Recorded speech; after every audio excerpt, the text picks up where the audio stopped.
Good afternoon, racing fans, or for another 15 minutes, good morning if you're on the East Coast, and welcome to Churchill Downs Today. As always, presented by Twin Spires, under the Twin Spires. We are fast, we are firm. We are on the hedge, on the grass course, temperature very comfortable, nearing 80 degrees, 10 races on our Friday agenda. Fast and firm, as I mentioned, and a really good card here on a Friday. Let's take a look at the headlines. Julian Leperoux with a riding double on Thursday leads a hotly contested jockeys race, hotly contested trainers race here in September as well. The Friday single six jackpot carryover continues to grow up to $67,885. If we have no single winner today, it will be a mandatory payout tomorrow for Downs After Dark. Saturday night mandatory pay on the single six jackpot. More on that in just a moment. Trio of stakes on the Downs After Dark Saturday night program. Bourbon and Beats is the theme. Joe Christopher, Scott Shapiro joining you for a Friday afternoon. And Scott, again, very pleasant conditions here in Louisville today. Solid 10-race program. That single six jackpot continues to grow, and really good stuff coming up tomorrow as we conclude this whirlwind September meet. Yeah, it goes quickly, Joe, but we've been fortunate with weather. It's been hot but dry for almost the entire meet, and a real nice day out so far today. Really looking forward to the weekend of racing here as we close things out. Let's take a look at the jockey and trainer standings. We have Brandon Staubel filling in for Ed DeRosa outside the jocks room with Joe Rocco Jr. In just a moment or two. But let's take a look at those jockey and trainer standings, Scott. And I mentioned Julian Leperoux with a riding double. Brian Hernandez has been climbing up the standings in recent days. Familiar name, Corey Lannery, the perennial leading rider here at Churchill Downs for the last decade or so. Miguel Mena with 7 wins as well. 8 different jockeys winning races yesterday, or 7 different jockeys with Julian having the double. 8 different trainers. Hotly contested trainers race. There's like over 50 trainers that have won a race this meet. Yeah, we've talked about it before. It's great to see the parity, great to see a number of hardworking conditioners get into the winner's circle. And as you mentioned, Julian going to the top of the standings with the 2-bagger yesterday. He got off to the quick start, cooled off a tiny bit. It'll be interesting to see how this plays out over the last 3 days. You see Joe Rocco Jr. at the bottom of the top 10 list there, having a nice meet with limited opportunities, 3 victories, and 9 different jockeys with 2 wins apiece. So lots of parity on the jockeys and trainer side. Brad Cox with a narrow lead over Ian Wilkes, Brian Lynch, and Dallas Stewart on the trainer side. Mentioned that single six jackpot carryover pool, 67,000 today. Scott begins in race number 5. If we don't have a single winner today, then a mandatory payoff not only today but tomorrow, but Sunday as well, closing day. Moving that mandatory payoff day up until Saturday with the great card that we have and all national eyes on Churchill Downs. Yeah, I thought it was a great idea to do so with the eyes on it. The card that's at night, always love the Downs After Dark cards. We got 3 stakes races in the sequence. Really looking forward to taking a crack at it, Joe. Very nice segue, Scott. Let's take a look at those 3 stake races. We'll take a look first at the ACK. And this one does have an early scratch of Olympic Village, entered in the Jockey Club Gold Cup at Belmont. Very good betting race here. Thirst for Life and Timeline, co-morning line favorites at 3-1. Airstrike at 7-2. But again, a trio of horses, 8-1 on CZ Rocket, 10-1 on Mr. Darcy, 8-1 on Mr. Freeze. Those are the 3 horses I'm most interested in. Yeah, it's a very good betting race. Might be a little more condensed than the morning line odds suggest. We shall see how it plays out. I like a horse at 8-1 in there. I think it's going to be an honest pace with Mr. Dart, with the 3 Misters probably showing speed. There you go. Timeline maybe a little bit. I think CZ Rocket is very interesting in this spot. On the turf for 3-year-olds in the Jefferson Cup, as we take a look at that field, Scars Are Cool, 5-1. Mixed Star, likely the controlling speed. Several horses exiting a common race at Indiana Grand as well. Tracksmith, the very lukewarm 3-1 morning line favorite. Kind of a grinding type, but he's been pretty good in recent starts. Yeah, he raced against the flow in that Virginia Derby at Colonial Downs. As you mentioned, a number of these horses coming out of a blanket finish at the Caesars, at Indiana Grand. Scars Are Cool making a first try on the turf with just 1 win. A little bit of pedigree, a little interesting at 5-1. Let's take a look at the field field for the Lucas Classic, the third of 3 stake races on the Downs After Dark Saturday agenda. Quip 5-2. If Quip brings his A game, there's no question in my mind he is the horse to beat through in a clunker in the Pacific Classic. Florent Giroux mentioning to us during the jockey interview yesterday outside the jocks room with Ed DeRosa that a lot of horses coming in from the East Coast and the Midwest threw in clunkers on Pacific Classic Day. Maybe Quip can rebound. Looks like he might be the controlling speed, but several other horses in the 5 and 6-1 range that should run big as well. Yeah, I pretty much agree with you. Quip, the clear one to beat. Maybe a horse people will be leaning on in that single 6, but if not Quip, several others have a shot. All right, let's take a look at the Brisnet Prime Power plays. Again, outside the jocks room with Brandon Staubel and Joe Rocco Jr. momentarily. Here are the Brisnet Prime Power plays for today. I'm against Cajun Firecracker. I will say I think Kid Lemuel has a big shot. Dug out Speedy in race number 9. He's stylish on the class drop. Since My Baby Left Me in race number 1, the number 12, a very competitive first race. Thus, you're getting 5-1 on this Prime Power horse. Yeah, an interesting one there. Prime Power combines a lot of different numbers, and with Since My Baby Left Me, that's sort of a surprise to me. A number of the other horses are figure horses. A couple of them I have as top picks, Joe. And the Brisnet past performances can be found in the Brisnet betting guide on sale here at Churchill Downs. $5, you get the Churchill Downs past performances and at least 4 additional racetracks. Lots of bang for your buck and the power of the Brisnet past performances. All right, again, awaiting Joe Rocco Jr. as he'll be joining Brandon Stubble outside the jocks room. We always appreciate when these jockeys give us their time prior to the race day. Joe with them out in the first race. And as we await that interview, we will pick it up with the handicapping of the opener. Fast and Firm, again, on the hedge on the turf. Mile and the 16th is the distance on a fast main track. And Scott, you landed on the number 2. Shellfire here currently at 10-1. This is anybody's horse race. I looked at it several different times. There's several different ways you can look at it. You can be right or you can be completely wrong or somewhere in between. Yeah, and I feel exactly the same. Obviously, one of the more wide open races of the day. Although the Prime Power pick of the day in race Getting 1, some that action. is taking the early action here on the drop for Tom Amis. But I landed on Shellfire. I just didn't see a heck of a lot of speed. Now, horses that are lightly raced may show more or less speed. You know, they might change tactics. But I thought this horse for Joe Rocco Jr., who we talked about, Donnie Von Hemmel, gone turf to dirt, could be prominent from the inside early. And I think this is a race where you have to demand value. It's so wide open. All right, we're going to pick up with the handicapping of the first race in just a moment or two, as we do have a pick 5 that starts here. One of the riders with a mount in the opening race is joining Brandon Staubel right now outside the jocks room. Brandon, take it away. Thanks, guys. Here with Joe Rocco Jr., having a fantastic meet. Just wanted to get a couple thoughts on some of today's mounts. And first off, Joe, congratulate you. A couple of wins. You had one yesterday as well, 3 on the meet total. So what's it like here riding at Churchill and this extremely tough Jockeys Colony? I appreciate it, Brandon. It's a blessing just to be at this place. You know, it's a dream for most jockeys when they start to be able to ride here and to be able to ride at this level and compete. It's a blessing. So really excited to be here and doing good. Good. Well, we're really happy to see you doing well out in the mornings. I see you working a lot of horses. One of those horses I wanted to talk about real quick was Tank Commander. Impressive debut winner, broke a little slow that day, 5 wide on the turn, made a rush late. Worked the other day, worked really well. Just talk about how excited you are about him. Seems like a potential stakes horse down the road. Yes, he's a really nice horse, The way that he won was super impressive. You know, you really didn't see that, and it was against the track bias that day. It was a very speed-favoring, rail-favoring racetrack. So for him to do it the way he did was kind of amazing. So, yeah, it's really exciting to see what he has in the future. And that horse trained by Donnie Von Himmel. You actually have a mount in the first, Shellfire for Donnie Von Himmel. Can you talk about that horse a little bit? Just a horse that seemed to not really want to go 2 turns, but then last time showed maybe that's what actually wants to do, get a little drop in class. What do you think about the mount in the first today? Yes, sir. Every time that I've ridden him, he's gotten a little better and a little better. Stretching out was a question, but he handled it okay last time, and now he's back to the dirt. I think he should be pretty live. And a couple of quick thoughts on some runners later in the card. You've got a first-time starter newscaster for Steve Hobby later on in race 8. 2-year-old colt by Uncle Mo. Looks on paper the horse is training well. Have to a couple of stakes winners. Can you just tell the fans a little bit about that 2-year-old colt? I'm really excited about this horse. friends with Steve Hobby, the trainer, and the owners, Crest Ran Farm.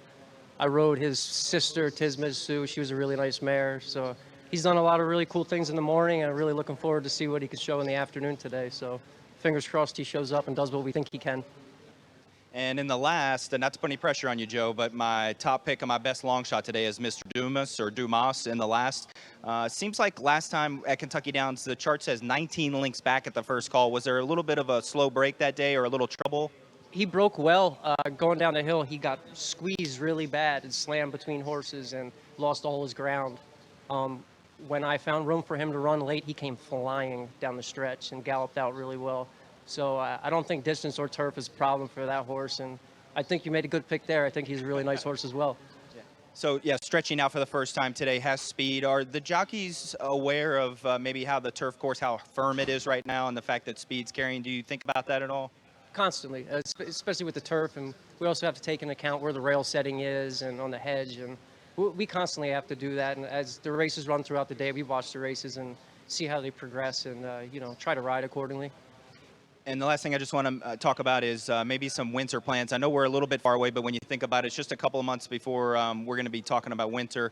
You mentioned Oaklawn, and possibly if they run here, you'll be here as well? Yes, sir. Right now the plan is to go to Oaklawn.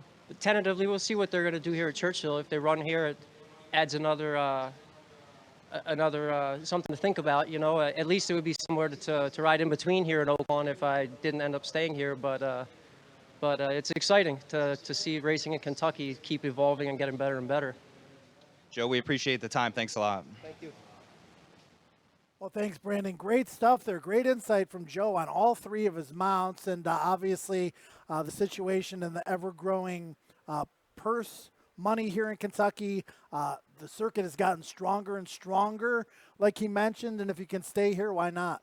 Yeah, and it's impressive that, you assume all the guys are doing their homework, but clearly Joe Rocco Jr. doing his homework on races at all levels, remembering horses from the past, remembering biases. Good to see if you're backing Joe's horses. All right, so let's pick up the first race, Scott. You talked about your top pick here, who happens to be Shellfire.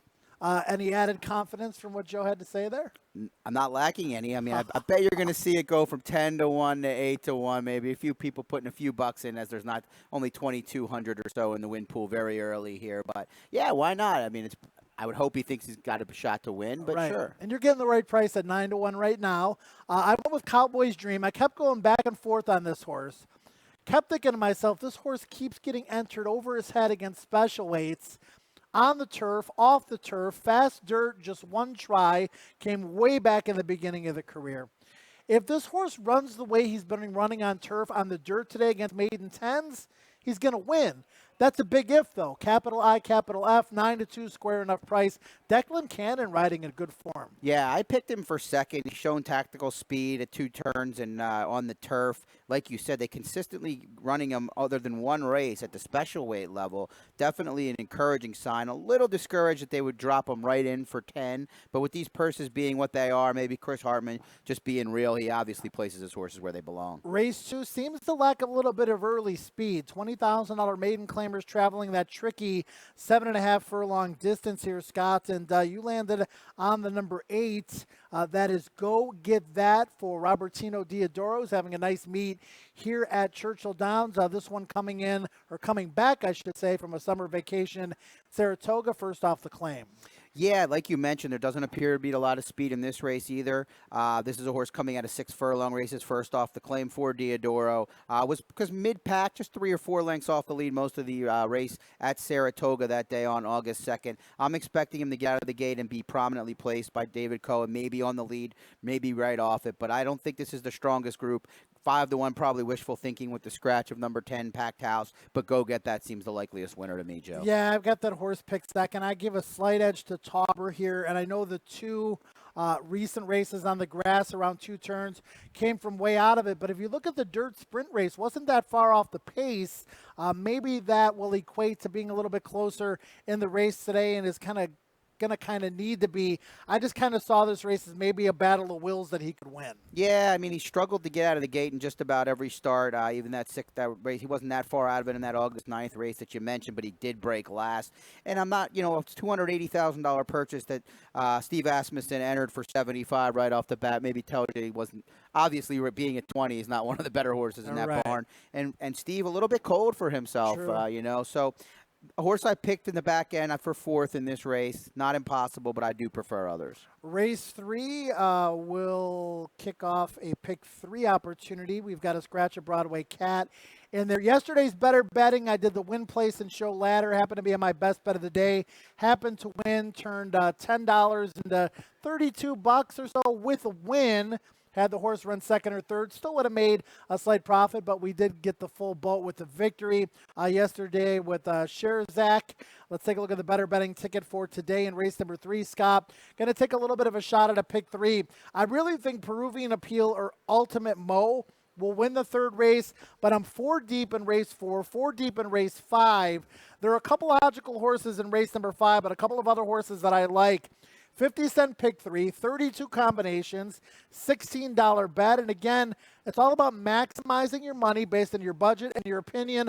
That's what I'm trying to do here. Well, I probably won't be live if you get through race 3 and 4, but if you get there, those are my top 4 picks, maybe in a different order. There you go. And I'll be rooting for you to close. It's a fairly wide open sequence. I think, again, I like horses in race 3. We'll talk about that right now.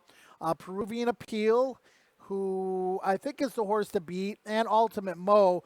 You went in a different direction here. You went with the consistency of Into Trouble. Should get a great trip. We'll see if this one can get the job done here.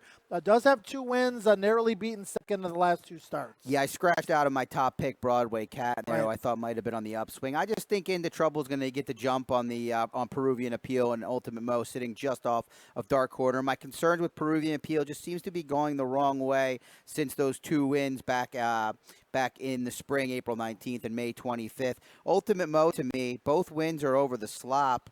Time off for a Lucas horse after a big win is not a very encouraging sign for me. He likes to run his horses when they're in the form. So more of a play against those than a really being real convinced in my top pick, Joe. Disappointing effort last out for Peruvian Appeal, but those races prior to that, including the one on May 25th here at Churchill, would make this horse tough to beat. That they defeated a real nice performer in Easton Council, who ran okay in the stake race, had some trouble the other day. No one was beating Kofefe that particular afternoon. That's the one to beat. I did go to Ultimate Mo, though. Has a little bit of class. I like the fast dirt race back in January on the 25th. Finishing second behind Motion of Motion, who was one of the top 3-year-old fillies on the grounds at Oaklawn. Did win in the slop, did take time off. Coach brought this horse to Saratoga, had some workouts on the training track, bullet workout here on September the 16th.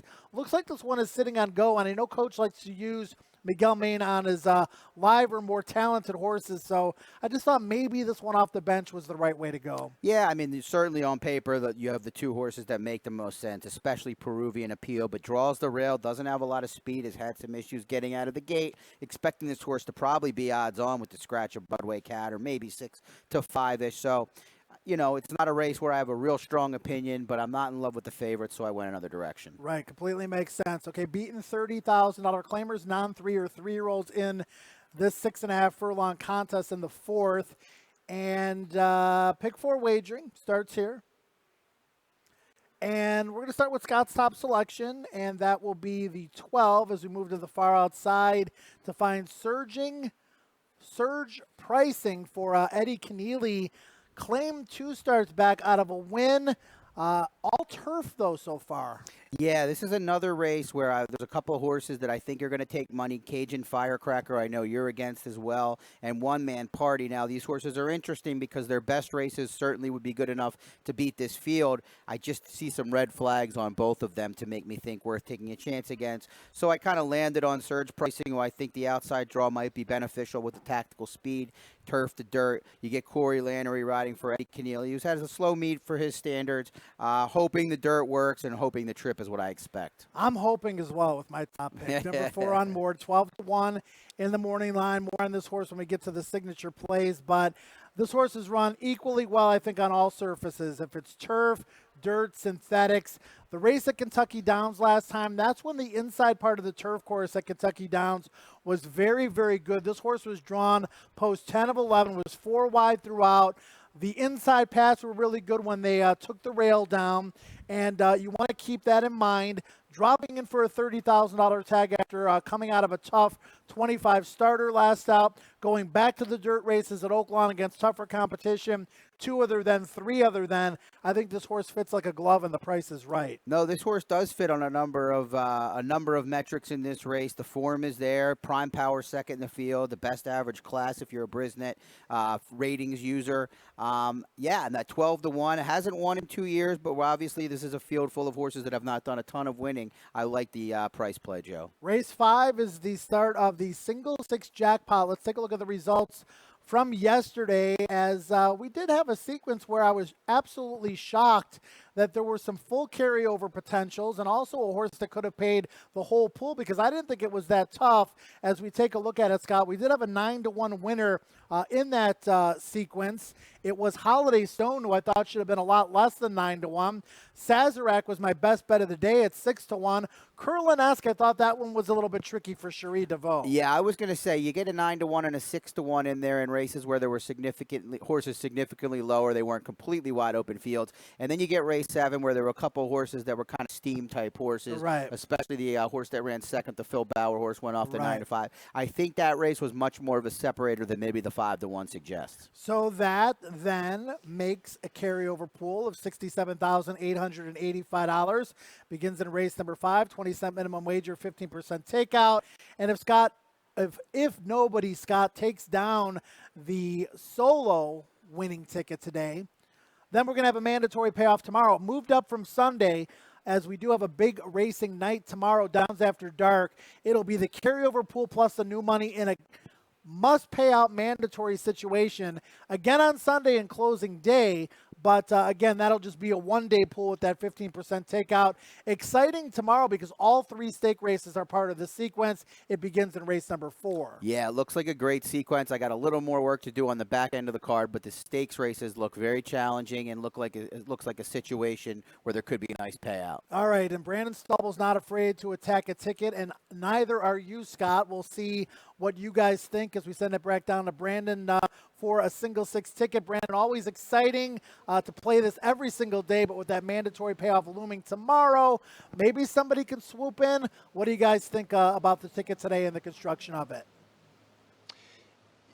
Yeah, guys, I think it's a great time to take a swing the day before because you know the pool's going to be big tomorrow. You know some of the bigger players are going to be in the pool tomorrow. So why not try to sneak in? We've seen this happen before where a mandatory payout's been announced and some people get in. They scoop the pool on maybe an average-sized ticket in here. So I'm definitely going to be taking a swing. I've got some opinions, which is good. And then as you'll see on the ticket here in a minute, hit the all button in the first leg. All button for Brandon in the first leg, Scott, but you're only 2 deep here. Yeah, much less deep. A little bit of a smaller budget ticket than Brandon, so had to make a couple stands here. Interesting, you look at race 8, we both have a single, different horse though. So mano y mano if we both get there, which it looks like we can if the 7 or 10 win the first race. Brandon, tell us about your 2 singles in races 8 and 9. Sure. Race 8, Steve Asmussen, first-time starter. He's also the play of the day in the program. Silver State, been training very well for Mr. Steve, first time out. A lot of scratches in there. I don't know if that's because they think that this one's live or what the deal was. Some connections may be waiting a little bit. And then in race 9, the number 6 Dugout, I think he's the speed of the speed in there. I don't see anybody running with him early. I do like Where Paradise Lay a little bit. I like Frolic More cutting back, but I just don't see any speed in there, and I think Dugout's going to have it all his own way up front. And Brandon, quickly, your thoughts on going all in race number 5. We all think it's a wide open race. We've got completely different picks. But grade 1, he's stylish. They look like they stand out a little bit on paper. If not one of those 2, then it could be virtually anybody. Yeah, and that's the way I approached it, as you'll see as my signature plays here in a minute. Grade 1 was my beatable favorite or most likely favorite to be upset. So go ahead and hit the all button in there. Now, grade 1, 5-2 on the morning line, but he's 1 for 17 lifetime. He does run well here, Churchill. He does have speed, but a horse that's 1 for 17 in a wide open race, I want to make sure I have coverage, and for me, the all button was the way to go. All right, Brandon, we'll be back to you at the end of the show to talk about those signature plays. Scott, quickly, grade 1, He's Stylish. Those look like the horses to beat in race number 5. You went with He's Stylish. I went with grade 1, but Stay Happy's a horse that we're both interested in. Yeah, the Red Hot Tom Drury, 2 for 2 at the meet so far. I wanted to include this one, has a little bit of tactical speed. And like Brandon, grade 1 to me, a play against in this spot. Good to hear he has the same mantra of the horses that like to run second over and over again. They're very valuable to their owners at times. They're very good. They're very tough horses to lay off, but they're the kind of horses I like to play against when they're at a short price. Yeah, I mean, he's in the right spot today, and he's No doubt. exiting a very key race. There's no question about it, off a race he expected to need, but certainly doesn't need to win. Deep field in race number 5. Race 6, Scott, this one's tricky for me because my top 2 selections scratched out. I'm not sure if that was the case for you as well, but we both landed on Exemplar, who I don't trust, and this is a race that I'd be spreading. Yeah, well, when I handicapped the race, I thought there would be a little more speed in there, and that's what made River Echo a little bit vulnerable, who I think is maybe now the likeliest winner with the scratches of Adulator, Flat Lucky, and Moon over Montana. Still some pace in there with Create again, but that's why I landed on Exemplar. I thought Julian Leperoux would be able to sit that perfect ground-saving trip off of the pace setters and kind of scoot through the rail and maybe be good enough. Now, more of a lukewarm opinion on that one. Race 7, a mile on the turf, firm going. Again, we are on the hedge. Non-winners of 3 other than are in for the tag of 80,000. Very good betting race here. Again, our selections all over the board. I've got your horse picked second, Scott. You've got the 2 for Ignacio Correas on top, who I thought was sneaky. I think you're going to get a price. Yeah, my price play of the day, 12-1 on the morning line, has not really had the flow of the race in his favor or her favor thus far for Ignacio Correas. Last time out, very sneaky effort, finished very well in that Kentucky Downs race. Went way too far out of it to do better than she did, finishing 5th by 3 at 52-1. If Martine Schwann can save ground off a contentious early pace, I think this horse can be a major player late. Speed, firm turf, fresh ground on the inside after taking the rails down yesterday. But we did see a horse close from last in the finale on the Thursday program to get it done, albeit the 2-1 favorite. I landed on Vagabond Princess here, who is just the model of consistency. She's been keeping really good company. She ran a bang-up race in the Mint Julep after doing some of the dirty work and setting it up for moms on strike that particular day. She just missed the Beau Recall, one of the better female turf milers going in the country right now on a couple of different occasions. She's going to sit a good trip, I think, with a good forward rider and Chris Landeros, and 6-1 in the book. Yeah, certainly usable. Comes out of some real good races. The 0 for a last 11 is a little concerning. Don't know a lot about this barn. Maybe you know a little more. I don't. Yeah. I don't, but I think that'll help my price. Sure, for sure. Daddy's Boo, Dangerous Speed on the inside, and Lovely Lori, the ageless 8-year-old mare who still has run some strong races and recent starts, have to be considered as well. Like you, an Illinois bred. Like me, an Illinois bred, Michelle Boyce has done a wonderful job with a Lovely Lori. Race number 8, 6.5 furlongs the distance, and Brandon mentioned Silver State as his best bet in the program. Pedigree says turf to me, though. We'll see if this one winds up being good enough to win. Sprinting on dirt on debut by Hardspun out of an Empire Maker mare who was graded stakes placed. A lot of turf in that family. Scott, you and Kevin Kirstein landed on the number 2 here. Relentless Dancer for Mike. Moneymaker, Louisiana bred. Yeah, it's intriguing that this horse took so much money. 7-2 in a 9-horse field on the turf. Right. Maker not known for winning first out, a Louisiana bred. Like that they spent $85,000 for this horse. Not a ton of pedigree. The rail always a concern, going 6.5 furlongs on the main track here. But hoping Florent Giroux can get out. I'm not in love with the first-time starters for a couple different reasons. Like you said, Silver State to me sounds like he's training well, which is obviously worth noting, but looks like turf and looks like 2 turns to me. So the Asmussen barn not going as well as normal here. Maybe a horse that I'm willing to take a little more of a stand against. Right, but Brandon likes the way the horse is Right. training, which is obviously a positive. I did go with newscaster. Joe Rocco seemed to exude a little bit of confidence, hoping this one can show in the afternoon what he's been showing in the morning. After the $1.1 million earner, Tismiz Sue and Bulletin, who won the Breeders' Cup Juvenile Turf Sprint, might be live first out of the box. Race number 9, very contentious race here. Scott and I are all over the board on this 2 other than optional claimer, 100 grand, 6 furlongs. You landed on the 6. Dugout for Larry Ravelli, who always deserves respect. Yeah, I saw this race the same way Brandon Staubel did. I think that the Dugout is the clear speed in this race and should be loose on the lead, making this one a tough to beat. Maybe Frolic more if the pace is hotter or more contentious than I expect would be the running on late. I like the way Where Paradise Lay ran here in the spring. Ran a good 4th at Saratoga behind Ruler of the Nile, who's been razor sharp. And then ran in the Maryland bred stake last out at Laurel. Gutsy performance.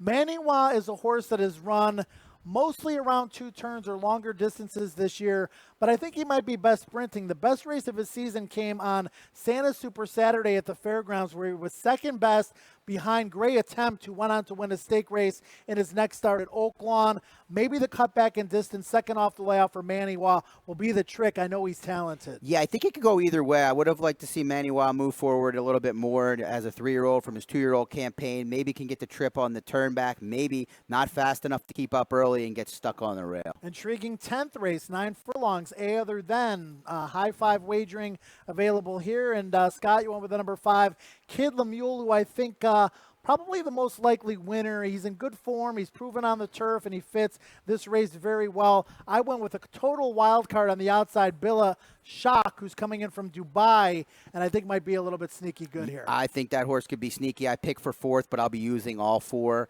I did land on Kid Lemuel with the 1 1/8 win over this track and the expected nice trip off of my second pick and Brandon's best bet of the day, Mr. Dumas. Number 12, Bila Shock, obviously improved with blinkers in the last 2 starts with a win and a second. Coming in from Dubai for Brendan Walsh, who does have connections overseas, and very well bred by Scat Daddy. $250,000 purchase with Julian Leperoux aboard. All right, back down to Brandon Staubel for our round robin of signature plays. Brandon, quickly, who are your 3 today? Yeah, so the playable horse of the day is going to come later on, but let's talk about the beatable favorite real quick. Grade 1, 1 for 17 lifetime, and I'm just going to go against in there. The best bet today for me, race 4, number 10, Pryor. I'm going to go ahead and throw out that last race at the Spa. The race 2 back versus better should win this easily. So 6-1 on the morning line, hoping I'm get all of that. And then the live long shot later on, number 2, Mr. Dumas or Mr. Dumas, 8-1 morning line. We talked about the speed on the turf with Joe Rocco earlier. I'm assuming he's going to go and get the lead in there and try to take that field gate to wire. Brandon's signature plays, Scott? Yeah, my best bet of the day, number 2, Relentless Dancer, race 8. Good to hear my man KK is on board with me, probably for different reasons, like the fact that this took money getting Lasix for the second start for Mike Moneymaker. Race 7, live long shot, number 2, Casanuas. We talked about the pace not being there and not getting the right race flow. I think this horse could finish with a ton of run at big price. And grade 1 for the same reasons Brandon mentioned, 17 starts, 6 seconds, worth taking a chance against at a short price. I picked grade 1 to win, so it's not my favorite that I'm against. I went with Cajun Firecracker on the class drop, drawn on the far outside, race 4, favorite I'm against. Lots of other speed drawn inside of him in a wide open race. I can't take the favorite. My live long shot, race number 4, the same race worked for me yesterday, Scott. The favorite I was against missed the board. My best bet won the race at 6-1. We'll see if I can make it 2 days in a row with similar consequences here with Unmoored at 12-1 in the morning line. Better than it looks race at Kentucky Downs last time out. And Vagabond Princess, my best bet of the day at 6-1. I think based on those the radar connections, she'll be a little bit of an overlay, and I think she'll run her typically good race.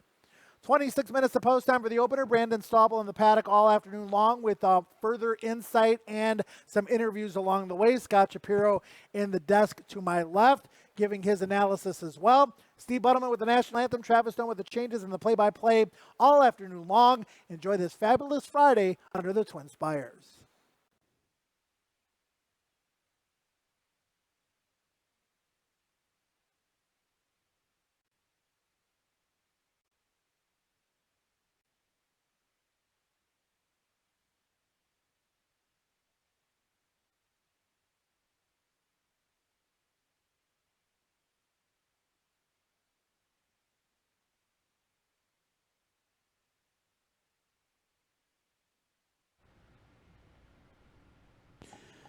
Good afternoon, everyone.